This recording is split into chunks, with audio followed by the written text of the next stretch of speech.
About 7 years ago, I got the opportunity to visit outside the continent of Africa for the first time. The destination was Lisbon in Portugal.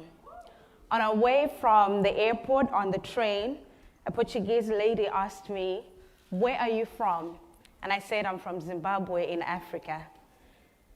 And a wave of pity washed over her face, and she said to me, "I'll pray for you."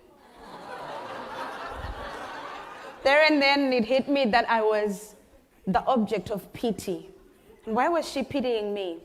She was probably one of those nice people who would sit in front of their televisions watching a commercial that says, "Do you know, just for $10 a year, you can send a whole African village to school."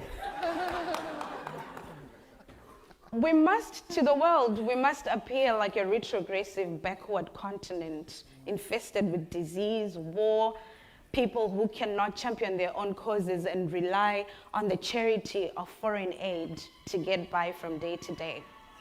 Over the past 6 decades, nearly 7 decades now, we've received over $1 trillion in foreign aid.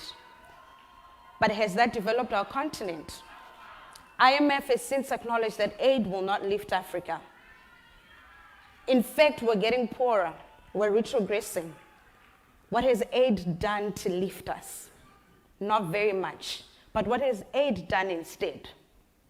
It has created in us chronic dependency. Our hosts have a saying, I think it's the Department of Agriculture at the zoos, they say, "Please do not feed the animals. They might become dependent and forget how to hunt." We've forgotten how to hunt. Or waiting for alms, we have totally forgotten how to hunt for ourselves. What has aid also done? It has subsidized the political inefficiencies of our irresponsible governments. We think they are doing something when they are not. Aid has trapped us in debt because most of that debt comes as state-to-state funding, which is loans, which we're struggling to pay back. Aid is also killing our local industries. Why must our people buy mosquito nets when they can get them for free? Aid is fueling corruption. Agencies such as the United Nations, USAID, can work with governments regardless of how responsible they are or not. But I have a question for you, my fellows in the civic leadership cohort. Until when shall we continue to trade our weak and vulnerable as commodities to foreign funders so that we can sustain our paychecks from month to month? Until when shall we be complicit in implementing ineffective programs that are not designed to eradicate the problems on the ground, but only designed to align to the funders' interests?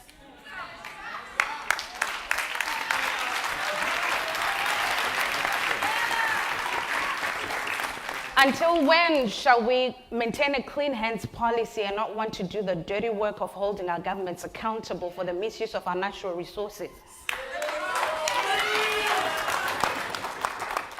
The providers of foreign aid are not going to come and uproot our ineffective governments. We have to do that for ourselves. They will not do it for us, unless it serves them, of course. So here are a few things I think we need to do. First of all, we need to change our mindset. We can champion African solutions to African problems if we use our creative energies in the right way, if we remember how to hunt, if we hold our governments accountable, if we leverage on our status as the last investment frontier to move our continent from aid to trade. I'm not talking about something fanciful. Eritrea did this in 2007, completely rejected all foreign aid. For a few years, it was hardships.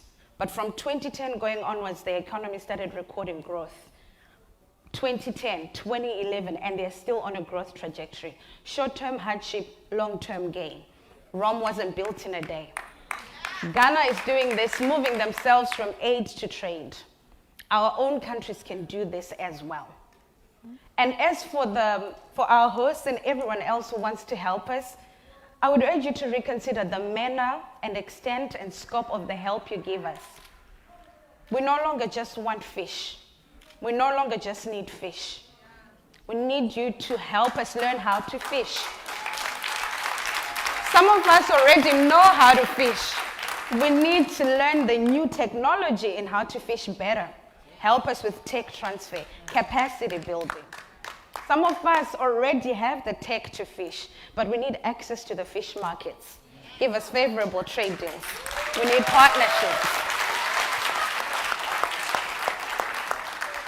And I trust that if we do this, including turning our nonprofits into profit-making social enterprises, doing sustainable change, involving the communities we want to serve in sustainable solutions. I believe that one day when I go back to Lisbon, and if someone asks me where I'm from, I'll say, my name is Sharon Bwanya. I am from Zimbabwe in Africa. And I'll watch their face fill with wonder, awe, and admiration. Thank you.